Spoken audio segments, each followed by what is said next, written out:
So the drone, you see how you're looking at the red lights? That means that drone forward, the head is where? Up there. Up there, where the white lights are. Okay, where the white lights are. Yeah, so the white means the front. Right, so it's easier to do it this way. Why is it easier to stand behind the drone and look at the red lights in the back? Because Why? then I'm at the point of view at the literal drone. Exactly. So if I go this way, exactly. It's almost like you're the pilot. And the way the controls are, right? This control is what? Explain. So if I go this way, it would be up. If I go this way, it would be left. And if I go this way, it would be right. Yeah, so this is the up and down, right?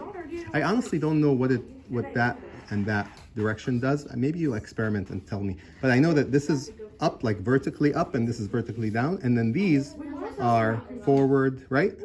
Back, left, and right. Okay, are you ready? You can kick it up.